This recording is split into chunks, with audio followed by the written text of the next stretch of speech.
चलो जी, तो एक बार मैं रिवाइज करा रहा हूँ, ठीक है, फिर आगे बढ़ते हैं। तो हमने लास्ट क्लास में गाइनोशियम शुरू कर दिया था, ठीक है, और गाइनोशियम में मैंने बोला था उसकी सिंगल यूनिट को पिस्टिल कहते हैं या कार्पल कहते हैं। और पिस्टिल और कार्पल के कितने हिस्से होते हैं? 3 हिस्से होते हैं, स्टिग्मा, स्टाइल और ओवरी। स्टिग्मा वो एरिया होता है जहां पे पॉलन ग्रेन आके लैंड करता है। स्टाइल वो होता है जहां से पॉलन ट्यूब जो होती है वो ग्रो करती है। स्टाइल दो तरीके की होती है, कौन कौन सी? सॉलिड और होलो। सॉलिड जो होती है इसमें ट्रांसमिशन टिश्यू पाया जाता है, इसमें ट्रांसमिशन टिश्यू नहीं पाया जाता। जो ओवरी होती है उसके अंदर जो खाली जगह होती है उसे क्या कहा जाता है? लोक्यूल कहा जाता है, ठीक है। अब लोक्यूल एक है तो ओवरी को मोनोलोकुलर कहा जाता है, और अगर एक से ज्यादा है तो मल्टीलोकुलर कहा जाता है, ठीक है। लोक्यूल के अंदर क्या पाया जाता है? ओव्यूल पाया जाता है। तो लोक्यूल के अंदर क्या पाया जाता है? ओव्यूल पाया जाता है। जो ओव्यूल होता है वो ग्रो करता है प्लेसेंटा से। तो ovule is present on a mass of parenchyma cell called placenta. और जो प्लेसेंटा के ऊपर ओव्यूल्स की अरेंजमेंट होती है उसे क्या कहा जाता है? प्लेसेंटेशन कहा जाता है। इतना क्लियर है सबको? ठीक है, तो एक बार सारे बच्चे मुझे इतना सुनाएंगे, कैसे सुनाओगे कि एक पिस्टिल और कार्पल के 3 पार्ट्स होते हैं, स्टिग्मा, स्टाइल, ओवरी, ठीक है। स्टिग्मा जहां पे पॉलन ग्रेन आके लैंड करता है, स्टाइल जहां से पॉलन ट्यूब डेवलप करती है, और ओवरी जो स्वेलन पार्ट होता है। इसके अंदर खाली कैविटी को लोक्यूल कहते हैं। लोक्यूल जो होता है वो दो तरीके का हो सकता है, मोनोलोकुलर और मल्टीलोकुलर, ठीक है। देन लोक्यूल के अंदर ओव्यूल प्रेजेंट होता है। ओव्यूल जिस मास ऑफ पैरेन्काइमा पे प्रेजेंट होता है उसको हम प्लेसेंटा कहते हैं, और arrangement of ovule on placenta is called placentation. इतना सुनाओ सारे बच्चे एक एक करके, फिर आगे बढ़ेंगे। चलो जी, तो कौन शुरुआत? बहुत अच्छे। चलो जी, तो अब हम आगे बढ़ते हैं, जिसका नाम है टॉपिक का कार्पल जो होती है, ठीक है। इसके 2 टाइप्स देखने को मिलते हैं हमें, कार्पल या पिस्टिल के, ठीक है। तो लिखोगे कार्पल और पिस्टिल जो होती है वो 2 तरीके की देखने को मिलती है हमें। तो कैसी 2 तरीके की देखने को मिलती है? एक देखने को मिलती है हमें सिन कार्पस कंडीशन, सिन कार्पस कंडीशन देखने को मिलती है, और एक देखने को मिलती है हमें एपोकार्पस कंडीशन, एपोकार्पस कंडीशन। तो हमें 2 कंडीशन देखने को मिलती है, सिन कार्पस और एपोकार्पस कंडीशन, ठीक है। अभी सिन कार्पस और एपोकार्पस कंडीशन क्या चीज होती है? तो देखो, सिन का मतलब होता है फ्यूज्ड। सिन का मतलब क्या होता है? फ्यूज्ड। तो फ्यूज्ड कार्पल्स, फ्यूज्ड कार्पल्स, तो मतलब कार्पल्स एक से ज्यादा हैं पर वो आपस में क्या आएंगी? फ्यूज्ड है, ठीक है भाई। एपो का मतलब क्या होता है? फ्री। क्या होता है? फ्री। और कार्पस का मतलब क्या होता है? कार्पल्स। साथ साथ नहीं बोल रहे भाई। तो कार्पस का मतलब क्या होता है? कार्पल्स। तो फ्री कार्पल्स, कार्पल्स क्या है? फ्री है। तो फॉर एग्जांपल मैंने तुम्हारे सामने कुछ कार्पल्स बनाई, तो ये मैंने बनाई स्टिग्मा, ये बनाई मैंने स्टाइल, ये बनाई ओवरी, ठीक है। ये मैंने बनाई स्टिग्मा, ये मैंने बनाई स्टाइल, ये मैंने बनाई ओवरी, ठीक है। ये स्टिग्मा, ये स्टाइल और ये ओवरी, स्टिग्मा, स्टाइल और ये बनाई ओवरी, स्टिग्मा, स्टाइल और ये बनाई ओवरी। तो यहाँ पे मैंने 5 करीब मैंने क्या बनाई? तुम्हारे सामने कार्पल बनाई, पर 5 की 5 आपस में क्या आएंगी? फ्यूज्ड हैं। तो इसको क्या कहोगे? सिन कार्पस कंडीशन कहोगे। फिर मैंने दोबारा बनाया stigma, style, ovary, stigma, style, ovary, stigma, style, ovary, stigma, style, ovary, stigma, style, ovary. यहाँ पे 5 कार्पल है, पांचों फ्री हैं, आपस में चिपकी नहीं हुई, तो इसे क्या कहोगे तुम? एपोकार्पस कंडीशन कहोगे, ठीक है। अब इसका जो डायग्राम एग्जाम में आता है, तो एग्जाम में इस तरीके से एक प्लांट दिया होगा और उस प्लांट को हम कहते हैं पपैवर। तो इसका एग्जाम्पल होता है पपैवर। पपैवर, पपैवर जो होता है, ठीक है, इसका साइंटिफिक नेम पपैवर सोमनीफेरम होता है। पपैवर सोमनीफेरम होता है, पपैवर सोमनीफेरम होता है, ये साइंटिफिक नेम होता है इसका, पपैवर सोमनीफेरम, ठीक है। और इस पपैवर सोमनीफेरम से हमें एक ड्रग मिलती है, ठीक है। वी गेट, इससे हमें क्या मिलती है? We get a drug called opioids. क्या मिलती है? ओपोइड्स। और इस ओपोइड से ही क्या बनती है? इस ओपोइड से बनती है हीरोइन, ठीक है। मॉर्फिन जो कैंसर पेशेंट को दी जाती है, ठीक है। मॉर्फिन जो होती है पेन किलर का काम करती है फॉर कैंसर पेशेंट, ठीक है। तो जो पेपावर होता है उस पेपावर में कौन सी कंडीशन पाई जाती है? सिन कार्पस कंडीशन पाई जाती है। तो क्या क्या बताया? इसका एग्जांपल है पेपावर, इसका साइंटिफिक नेम होता है पेपावर सोमनीफेरम। इससे हमें मिलती है एक ड्रग जिसका नाम होता है ओपोइड्स, और इस ओपोइड्स को ही क्या बनती है? इससे हीरोइन बनती है, जिसे स्मैक की तरह लिया जाता है, और इससे मॉर्फिन बनती है। आगे एक चैप्टर में पढ़ाऊंगा ह्यूमन हेल्थ एंड डिजीज में, टॉपिक है ड्रग्स। क्या? ओपोइड्स, ओपोइड्स, हाँ, इससे मिलती है। अभी कैसे मिलती है उसको भी जरा बात करते हैं। तो जो ये पेपावर होता है इसका प्लांट कुछ इस तरीके से होता है, ठीक है। तो ये यहाँ पे इसका स्टॉल्क हो गया, ठीक है। ये यहाँ पे इसका क्या हो गया, थैलेमस हो गया, ठीक है। तो ये पेडिसिल होगा, ये क्या हो गया, थैलेमस हो गया, और ये इसके ऊपर इसका कंप्लीट फ्लावर का स्ट्रक्चर हो गया। तो जो इसके अंदर कंप्लीट फ्लावर का स्ट्रक्चर हो गया इस तरीके से, इसमें जब बारीकी से देखा जाए इस तरीके से बहुत बड़े बड़े इसके अंदर स्ट्रक्चर होंगे, ठीक है। तो इसमें जब बारीकी से देखा जाए तो तुम्हें देखने को मिलेगा जितने भी फीमेल पार्ट्स है ना, वो फीमेल पार्ट्स आपस में फ्यूज्ड है, मतलब तुम देख नहीं सकते, देख के बता नहीं सकते, बहुत बारीकी से देखोगे तो तुम्हें दिखेगा कि वो आपस में क्या आएंगे, फ्यूज्ड है, मतलब बस मान लो लाइन सी दिख रही है। तो इसको इस तरीके से भी दिखाने की बजाय बस प्लेन दिखाओ कि इसके अंदर फीमेल पार्ट्स ऐसे चिपके हुए हैं कि तुम्हें ये क्या लग रहा है, एक लग रहा है, ठीक है। ये इनका क्या होता है, ये इनका एक स्ट्रक्चर होता है जिसमें बहुत सारे फीमेल फ्लावर्स आपस में चिपके हुए हैं। तो क्या किया जाता है, इसके ऊपर एक कट मारा जाता है, क्या किया जाता है, कट मारा जाता है इस तरीके से। तो जैसे तुम इसके ऊपर कट मारोगे तो यहां से क्या निकलता है, लैटेक्स, क्या निकलता है, लैटेक्स निकलता है व्हाइट कलर का, ऐसे करके, ठीक है, ऐसे करके लैटेक्स निकलता है। तो ये जो लैटेक्स निकलता है, इस लैटेक्स को ही ड्राई करके क्या बनता है, ओपोइड्स, ठीक है। तो ये लैटेक्स जो होता है ये ड्राई लैटेक्स होता है, ठीक है। ओपोइड्स क्या होता है, ड्राई लैटेक्स होता है। फिर इसी को क्रिस्टल फॉर्म में बना देते हैं, पाउडर फॉर्म में तो हीरोइन होता है, ठीक है। उसी में एसिटाइल जोड़ देते हैं तो मॉर्फिन बन जाता है, ठीक है। तो मतलब एक ही चीज से ये सारी चीजें बनी हुई हैं। ये कैंसर पेशेंट को दी जाती है, स्मैक की तरह ली जाती है, ठीक है। ये हो गया इसके बारे में। और इसमें जो जो इन लोग इस पे वीडियो बनाते हैं, जो लोग इनको उगाते हैं, तो मोस्टली गवर्नमेंट को देते हैं, लेटेक्स निकाल के इकट्ठा करके गवर्नमेंट को देते हैं। तो जो ये पौधा होता है, ठीक है, इस पौधे को क्या करते हैं वो लोग बाद में खाते भी हैं कुछ लोग, ठीक है। इस पौधे को पका के सब्जी खाते हैं।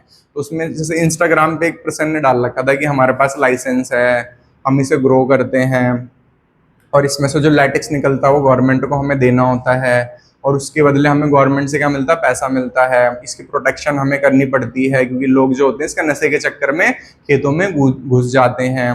फिर उसने बताया कि जो ये बल्ब होता है इसका हम क्या बना के कभी कभी सब्जी बना के भी खाते हैं, जब लैटेक्स निकाल लेते हैं। तो उसने एक बार बताया कि सब्जी बना के जब खाई तो आज वो सोया फिर कल उठा वो, ठीक है, ऐसा नशा हो जाता है मतलब सब्जी बना के खा रहे हैं ऐसे नशीले प्लांट, वो थोड़ा फायदा उठ ही नहीं पा रहा हो, ठीक है, सो रहा है एक एक दो दो दिन तक, तो फायदा कुछ नहीं होता, नशे में चला जाता है बंदा बहुत ज्यादा, ठीक है।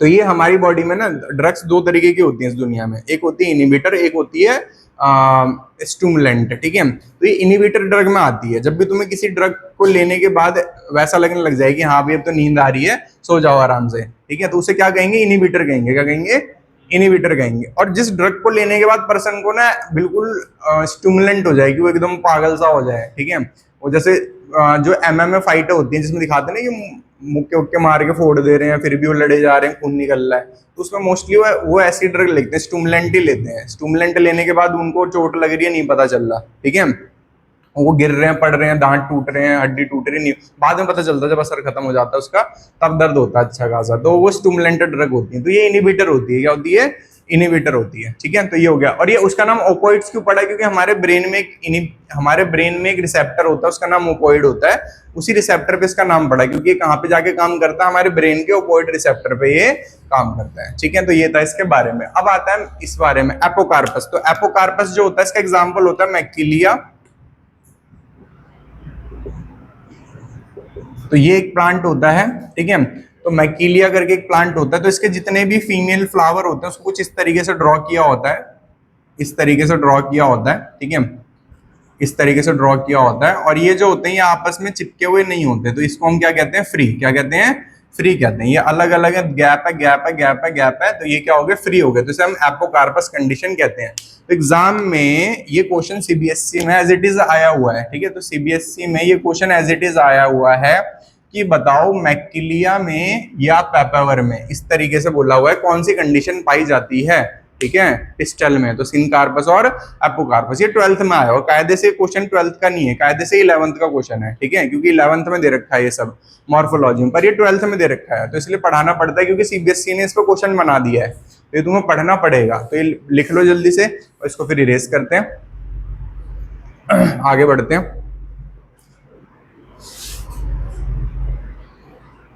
अब बात करते हैं ओव्यूल की, ठीक है। तो ओव्यूल हो सकता है किसी के अंदर एक हो, किसी प्लांट में, और किसी के अंदर एक से ज्यादा। से मैंगो के अंदर कितना होता है, एक होता है। व्हीट के अंदर कितना होता है, एक होता है। राइस में कितना होता है, एक होता है, ठीक है। लीची में कितना होता है, एक होता है। तरबूज में कितना होता है, मोर देन वन होता है, पपाया में कितना होता है, मोर देन वन होता है। ओव्यूल जो होता है, सीड होता है, क्या होता है, मोर देन वन होता है, सबसे ज्यादा ऑर्चिड में पाए जाते हैं। तो यहाँ पे जो ओव्यूल होता है वो दो टाइप्स का होता है। तो ovules on the basis of number, कौन से बेसिस पे, बेसिस ऑफ नंबर्स, भूल नहीं रहे भाई क्या बात है, तो on the basis of number. हाँ, तो ovules on the basis of number दो टाइप्स हो सकते हैं। तो कितना ओव्यूल हो गया, ओनली वन, और क्या होगा, more than one, more than one. तो दो तरीके का हो सकता है भाई ओव्यूल, कि ओव्यूल जो है वो सीड जो है एक ही है या एक से ज्यादा है। तो जिसमें सिर्फ एक ही सीड होती है उसका एग्जाम्पल है मैंगो, जिसमें सिर्फ एक ही सीड होती है उसका एग्जाम्पल है वीट, जिसमें सिर्फ एक ही सीड होती है उसका एग्जाम्पल है राइस।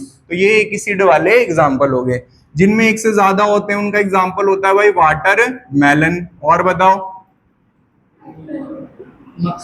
पपाया है ना, एप्पल, मस्क मेलन,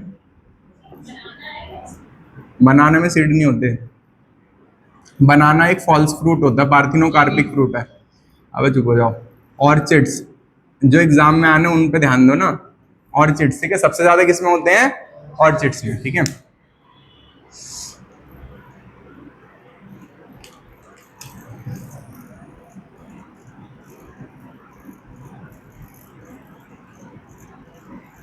ठीक है, पपाया ऑर्चिड्स में सबसे ज्यादा होते हैं, ध्यान रखना, ऑर्चिड्स में सबसे ज्यादा होते हैं, मैक्सिमम इसी में होते हैं, लाखों में होते हैं इसमें बीज, ठीक है, ऑर्चिड्स में।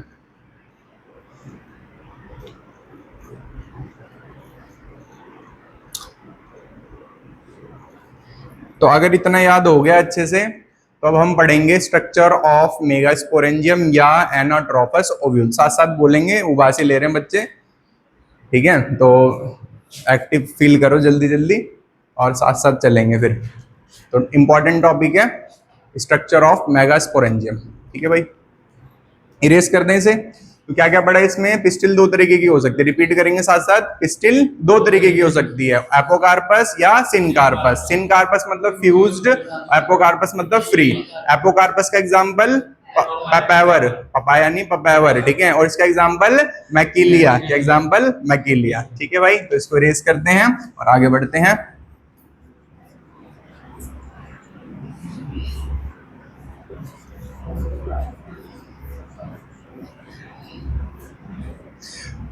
टॉपिक डालेंगे structure of megasporangium, structure of megasporangium. तो पहला क्वेश्चन ये आ सकता है, स्ट्रक्चर ऑफ मेगास्पोरेंजियम, स्पोरेंजियम, या तो ये लिखा हुआ आएगा या आएगा लिखा हुआ structure of anatropous ovule, anatropous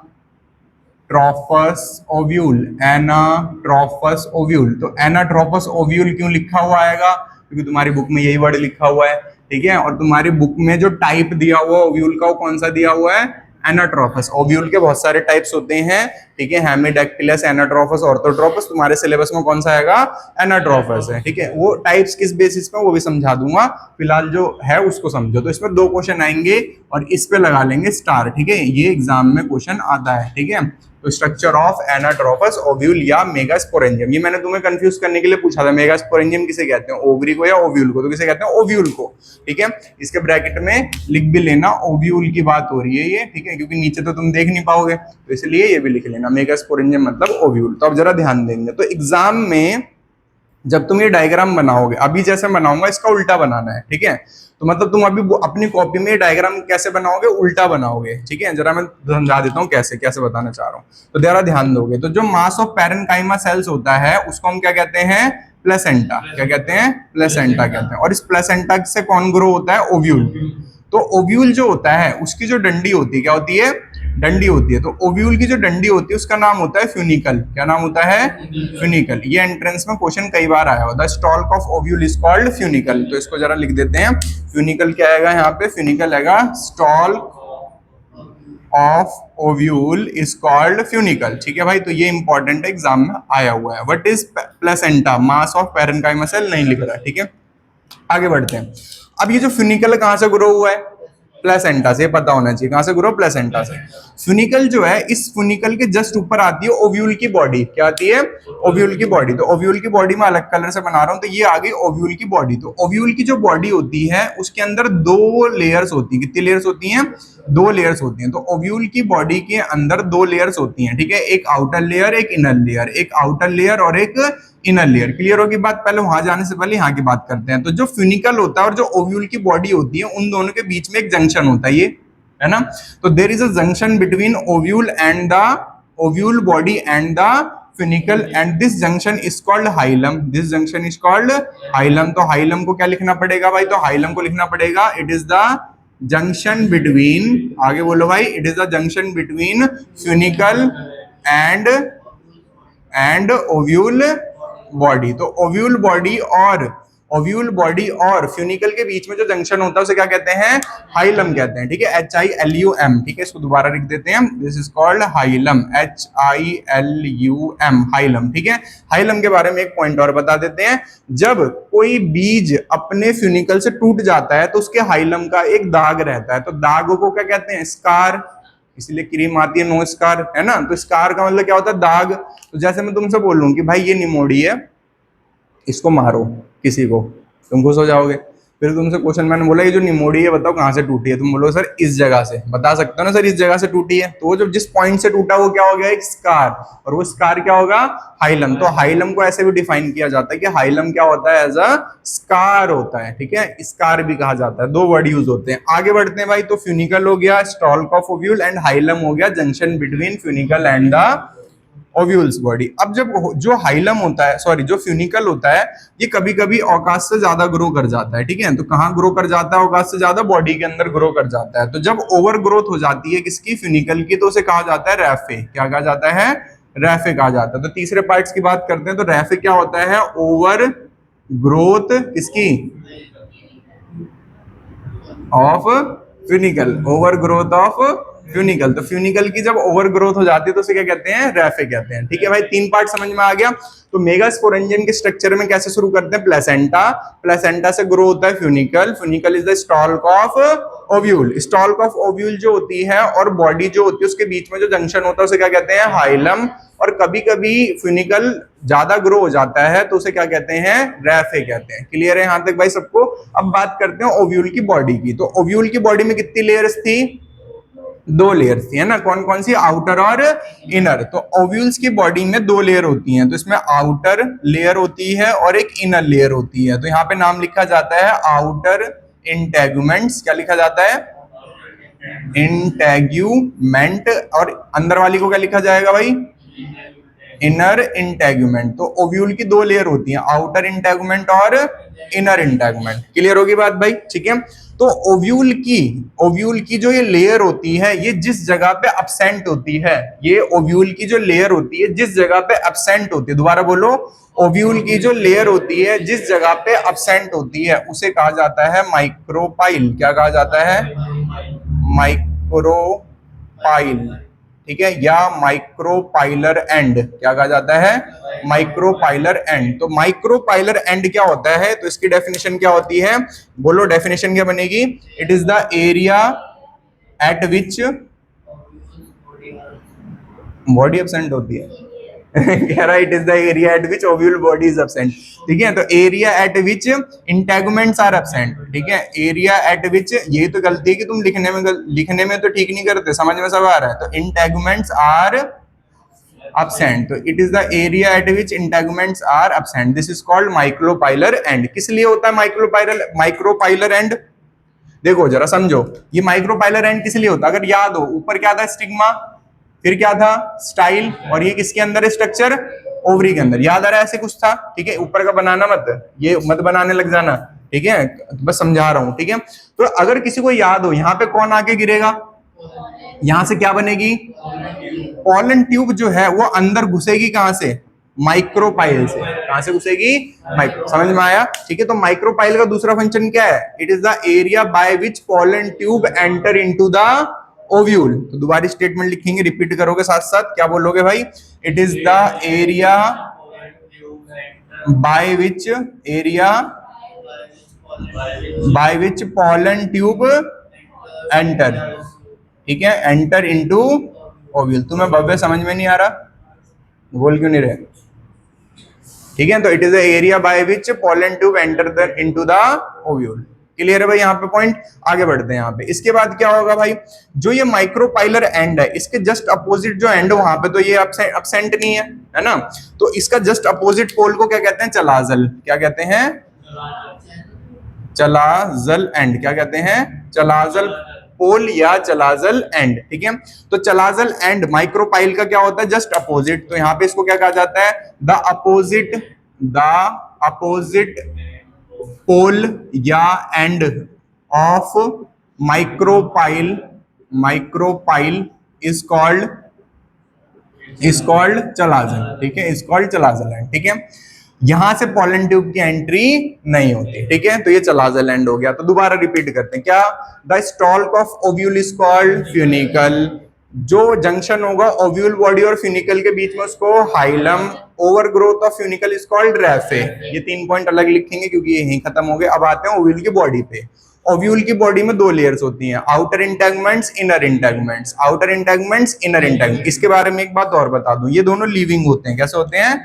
मतलब सेल्स जिंदा होती हैं, सेल्स मरी नहीं होती, डेड सेल्स नहीं होती। तो ये कैसे होते हैं? दोनों लिविंग होते हैं। पर जब ये सीड बन जाएगा तो दोनों डेड हो जाते हैं। ठीक है, याद रखना, जब ये सीड बन जाएगा तो दोनों डेड हो जाते हैं। तो आउटर और इनर इंटेगमेंट जिस जगह पे एब्सेंट होते हैं उसे कहते हैं माइक्रोपाइलर एंड। माइक्रोपाइलर एंड की डेफिनेशन क्या होती है? It is the area at which integuments are absent और it is the area by which pollen tube enter into the ovule. The opposite pole is called chalaza end. ठीक है, यहाँ से pollen tube की entry नहीं होती। Clear होगी बात यहाँ पे भाई? अब आते हैं इंटरनली। कहाँ पे आते हैं? Internal structure. तो इंटरनल स्ट्रक्चर में क्या क्या देखने को मिलता है? ठीक है, तो यहाँ पे ओव्यूल के अंदर न्यूट्रिटिव सेल्स होती हैं। ओव्यूल के अंदर क्या होती हैं? ठीक है, तो the mass of nutritive cells inside the ovule. Repeat करो, the mass of nutritive cells inside the ovule is called nucellus. दोबारा बोलो, the mass of nutritive cells inside the ovule is called nucellus. ठीक है, तो यहाँ पे nucellus लिखेंगे। तो ये क्या हो गया? The mass of nutritive cell is called nucellus. तो इसको यहाँ पे बाहर लिखेंगे न्यू सेलस। तो न्यूसेलस क्या है भाई? तो इसको स्टार लगा लेंगे। तो न्यूसेलस क्या होता है? मास ऑफ न्यूट्रिटिव, ठीक है, nutritive cells inside the ovule, inside the ovule. तो ये बताओ न्यूसेलस का फंक्शन क्या हुआ? न्यूसेलस का फंक्शन क्या हुआ? न्यूट्रिशन। ओव्यूल को क्या देना? न्यूट्रिशन। तो the mass of nutritive cell inside the ovule is called nucellus. तो न्यूसेलस ओव्यूल को क्या देता है? न्यूट्रिशन देता है। ठीक है, अब जो न्यूसेलस होता है कभी कभी इसको न्यूट्रिशन देते देते भी बच जाता है। ठीक है, मतलब कहने का मतलब ये है कि जो न्यूसेलस है इसका काम क्या है? ओव्यूल जब तक बड़ा होगा, सीड में बदलेगा, जब तक उसको क्या देना है? न्यूट्रिशन। तो हो सकता है कि 100% न्यूसेलस में से इसको बड़ा करते करते तक सिर्फ 70% यूज हुआ और 30% क्या कर गया? बच गया। बचने को इंग्लिश में कहते हैं परसिस्टेंट। क्या कहते हैं? परसिस्टेंट। क्या कहते हैं? परसिस्टेंट कहते हैं। ठीक है, सेम ऐसी जो कैलेक्स होता है, ठीक है, कैलेक्स भी फ्लावर जब फ्रूट बन जाता है तो कैलेक्स नॉर्मली गिर जाता है। क्या कर जाता है? गिर जाता है। कैलेक्स कोरोला सब क्या कर जाते हैं? गिर जाते हैं। पर कैलेक्स भी परसिस्टेंट होता है। टमाटर में कभी कभी पत्ते आते हैं, ब्रिंजल में कभी कभी पत्ते आते हैं। ठीक है, तो जो फ्रूट बनने के बाद भी कैलेक्स कभी कभी रह जाता है तो उसे परसिस्टेंट कैलेक्स कहते हैं। क्या कहते हैं? Persistent calyx. तो जो पत्ता लगा होता है ना टमाटर पे कभी कभी हरा हरा, वो कैलेक्स होता है। क्या होता है? कैलेक्स होता है। तो परसिस्टेंट कैलेक्स। सेम ऐसी कभी कभी क्या बच जाता है? न्यूसेलस बच जाता है। ठीक है, तो परसिस्टेंट कैलेक्स भी होता है और परसिस्टेंट न्यूसेलस भी होता है। तो न्यूसेलस जब बच जाता है तो ऐसा किन में देखने को मिलता है? ऐसा देखने को मिलता है ब्लैक पेपर में। ब्लैक पेपर का जो तीखापन होता है वो किसकी वजह से होता है? न्यूसेलस की वजह से। काली मिर्च का जो तीखापन होता है न्यूसेलस की वजह से। चुकंदर में जो हल्का लालपन जो होता है वो किसकी वजह से होता है? न्यूसेलस की वजह से होता है। क्लियर होगी बात यहाँ पे? तो न्यूसेलस बच जाता है क्योंकि न्यूसेलस न्यूट्रिशन है और न्यूट्रिशन भाई बच जाता है कभी कभी। तो किन में बच जाता है? Black pepper and beetroot. Black pepper and beetroot में। This is called perisperm. तो यहाँ पे अगर इसको साइड में लिखेंगे तो सम टाइम लिखेंगे यहाँ पे पेरिस्पर्म। तो पहले हेडिंग लिखेंगे पेरिस्पर्म। तो पेरिस्पर्म क्या होता है? पेरिस्पर्म के नीचे लिखोगे कि सम टाइम न्यूसेलस जो न्यूसेलस होता है वो परसिस्ट कर जाता है, बच जाता है। न्यू सेलस परसिस्ट कर जाता है, क्या कर जाता है? परसिस्ट कर जाता है। परसिस्ट का मतलब क्या होता है? बच जाता है। ठीक है, लिख लेना ना याद आए तो। Sometimes nucellus persist and it is called perisperm example black pepper and beetroot. ठीक है, तो ये दो क्वेश्चन ऐसे हैं जो नीट में डायरेक्ट आए हुए हैं। ठीक है, तो एक तो नीट में डायरेक्ट क्वेश्चन आया हुआ है कि भाई ये पेरिस्पम किस में देखने को मिलता है, ठीक है, या पेरिस्पम क्या होता है, और ये फ्यूनिकल वाला है। डायरेक्ट क्वेश्चन नीट में आए हुए हैं। क्लियर होगी बात यहाँ पे? ठीक है, तो एक बार दोबारा रिवाइज करेंगे। The stalk of ovule is called funicle, the junction between ovule body and funicle is called hilum, overgrowth of funicle is called raphe, ovule body have two layers, outer integument, inner integument, the area at which integument are absent is called micropyle, it is the area by which pollen tube enter, the opposite pole is called chalazal pole। ठीक है, next the mass of nutritive cell inside the ovule is called nucellus persist sometime, this is called perisperm, example black pepper and beetroot. अब जो nucellus होता है इसी की cell जो होती है वो बनाती है मेगास्पोर। क्या बनाती है? मेगास्पोर। तो यहाँ पे जो ये न्यूसेल one of the cell of nucellus modify हो जाती है, one of the cell of nucellus modify into embryo sac, female gamete बनाती है। ठीक है, तो यहाँ पे इसको ऐसी बस एक सिंगल सेल बना के छोड़ देना। तो यहाँ पे लिखेंगे ये क्या बन गया यहाँ पे? Embryo sac. तो एम्ब्रियो सैक के ब्रैकेट में लिखेंगे one of the cell of nucellus, one of the cell of nucellus form megaspore. तो जो फीमेल गैमेट होता है वो न्यूसेलस की ही एक सेल द्वारा बनता है। ये जरा बना लो डायग्राम। अब जो मैं बता रहा था एग्जाम के लिए बता रहा था कि जो एनसीईआरटी में डायग्राम है उसमें फ्यूनिकल ऊपर बना हुआ है, तो एनसीईआरटी में डायग्राम ऐसे बना हुआ है, ऐसे बना हुआ है, ऐसे। समझ में आया? तो तुम्हें सेम डायग्राम बनाना है, पर एग्जाम में कैसे बनाना है? उल्टा बनाना है। ठीक है, एग्जाम में कैसे बनाना है? उल्टा बनाना है। एक बार बुक में दिखा भी देता हूं। ठीक है, एग्जाम में सीधा मत बनाना, जैसे मैंने बनाया कैसे बनाया है?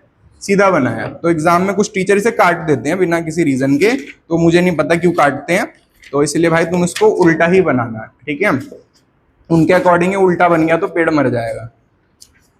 हाँ, तभी तो काट रहे नंबर, और क्यों काट रहे हैं? देखो ये डायग्राम ध्यान दो, ये डायग्राम दिख रहा है सबको? दिख रहा है? ठीक है, तो ये जो डायग्राम तुम्हारे सामने है ये एनसीईआरटी का डायग्राम है और ये तुम्हें एग्जाम में बनाना है। क्लियर है? मतलब यही डायग्राम कैसे बनाना है? उल्टा करके। कैसे बनाना है?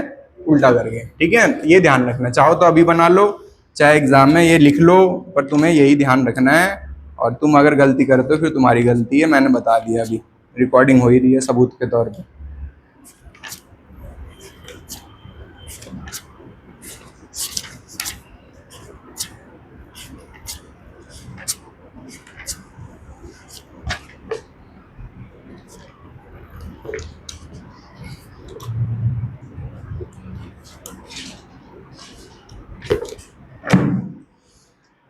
चलो जी, तो अब जरा जल्दी से याद करके सारे बच्चे सुनाएंगे।